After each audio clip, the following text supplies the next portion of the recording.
What's up, y'all? It's your girl Michaela Sierra back with another video. If you are new to my channel, welcome. Don't forget to like, comment, and subscribe.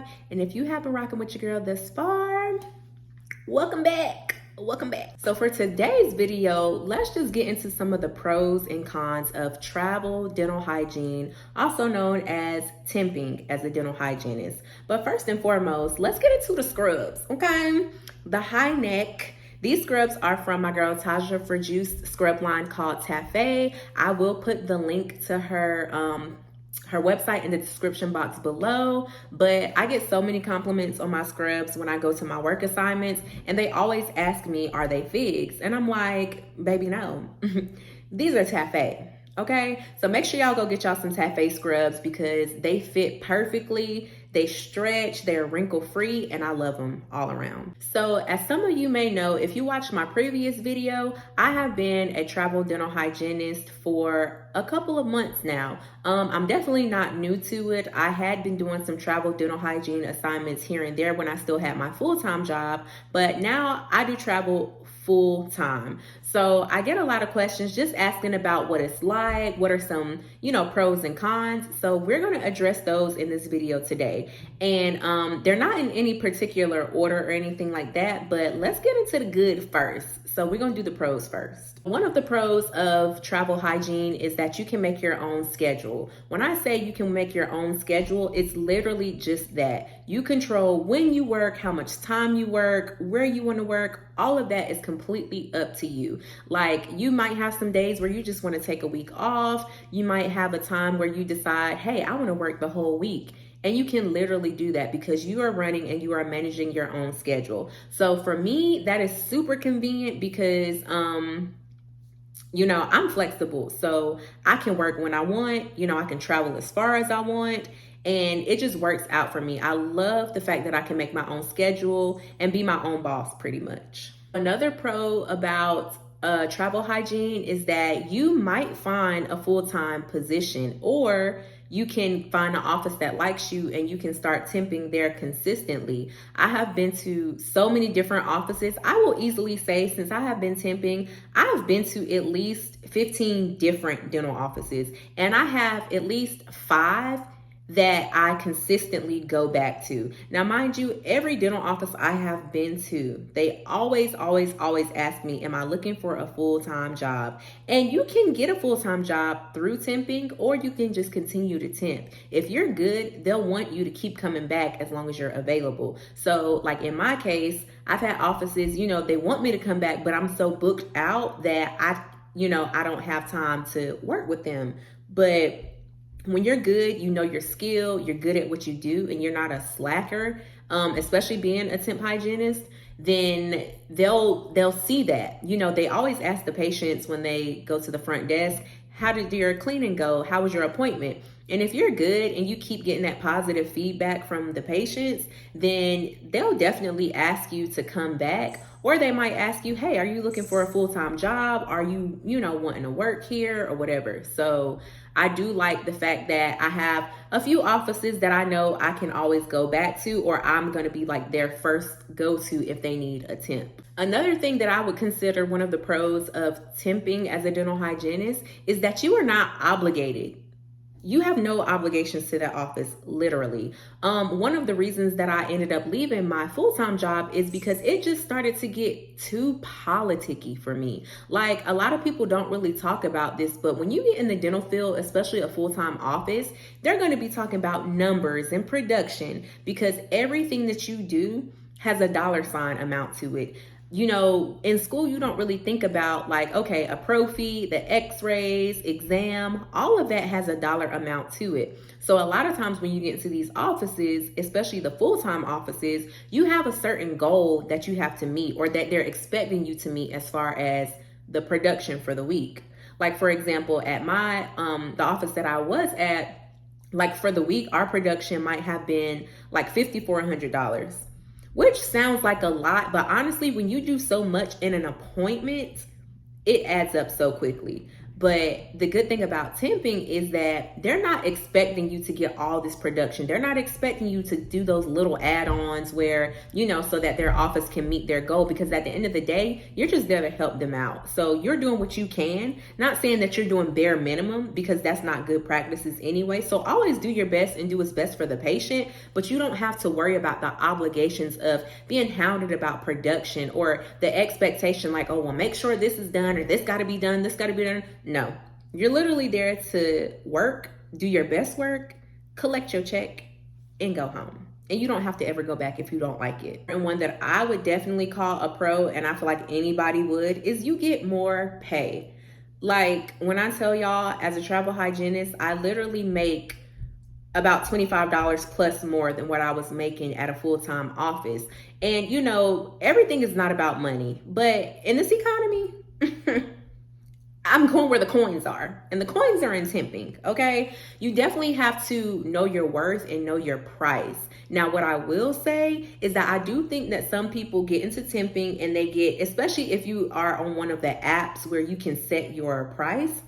Now, some people do get carried away thinking that, and I'm not saying you shouldn't know your worth, but if you're a new graduate, you can't be expecting the same pay as somebody who has 3 years of experience, 4, 5, 6+ years of experience. Like, it just does not work like that. So a lot of times, sometimes with temping, and you're a new graduate, you might set your rate for something completely high, and you're noticing that your requests for these assignments that you're wanting to take are getting denied, because they see that, okay, even though you're temping, you don't have the experience just yet. But you do get really good money. Like, I'm not even gonna lie. Temping is really good money. So that's a pro. So let's go ahead and get into the cons, because not everything is always just all good. And for the cons, I don't think they're horrible, but I'll let y'all be the judge of that. One of the cons of temping is, of course, you go into an office and you don't know what to expect. One thing I will say is every assignment that I take with temping, if I have never been to that office, I will reach out and ask what type of dental software they use. Because personally, me, I just never want to go into an office and just be completely blindsided and not know anything. I at least want to know what type of x-ray system do y'all use and what type of dental software that y'all use. That way I can at least be somewhat prepared. Some people can't work well under that type of pressure of not knowing what not to expect. You might have a dentist that is just an asshole. Like, you never know. A lot of times they're not going to be like that because you don't have to be there. You don't have to help them out. So a lot of times they're not like that. But just the unknown can be more of a con to some people, especially if you like to be prepared and know exactly what you're going to get yourself into. If you're that type of person, temping is not going to be for you, because you literally don't know what you're getting into. You literally take the assignment.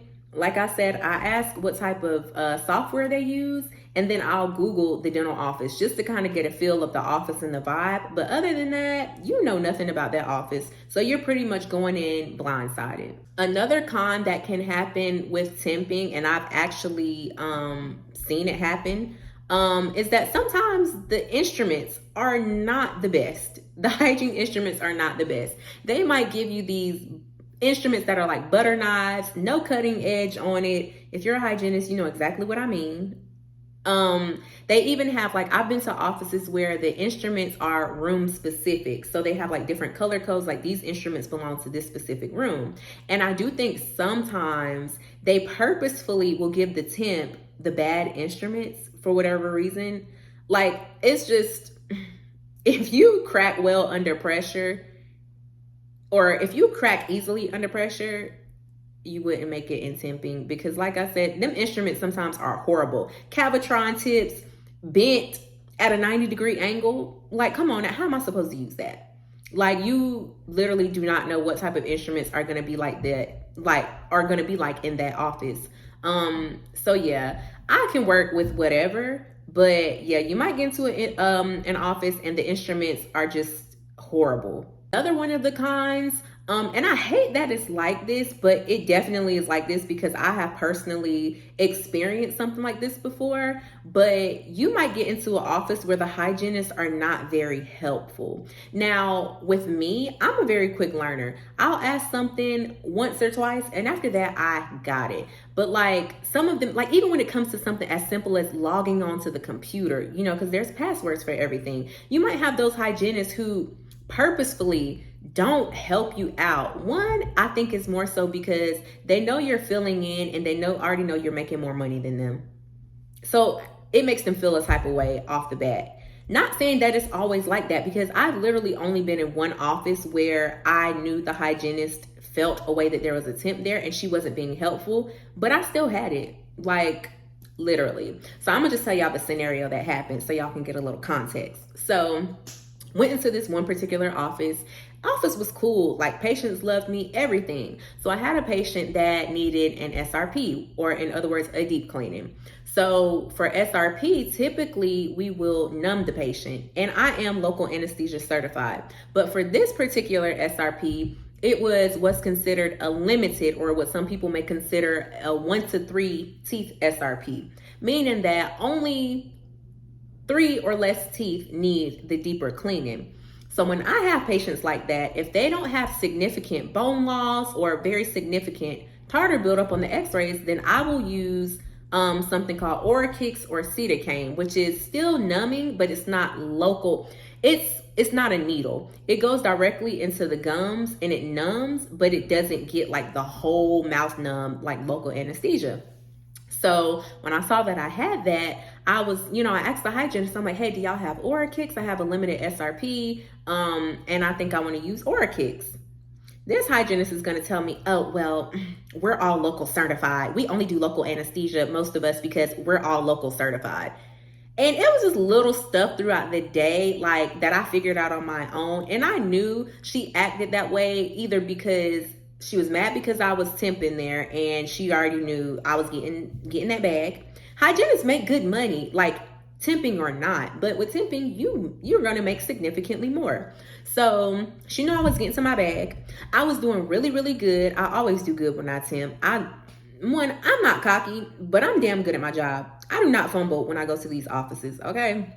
So basically, she's like, oh yeah, we're all local certified, so. And I was like, oh, that's too easy. I'm local certified too. I just figured, I could just use the Orachix because to avoid getting her whole mouth numb. But it's okay. I got it.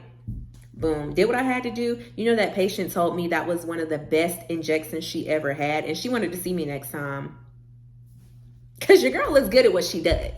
Yeah, that's just one of the cons. Like, you might get into an office and the hygienists are just not helpful. I think another reason some of them may be like that is because they automatically assume you're a new graduate, or that you're just gonna have a whole bunch of questions, or that they have to babysit you all day. But like I said, with me, I ain't new to this. I'm true to this. I can ask you something once or twice and then I have it from there. And patients literally love me. So if you're temping, you might get into an office where the hygienists are acting a little stank, but you just got to know that you're there to do your job, and that's that. A lot of times the attitudes do change when they start peeping your work ethic, and they're like, okay, she know what she doing, or he knows what he's doing, so okay, I'm good.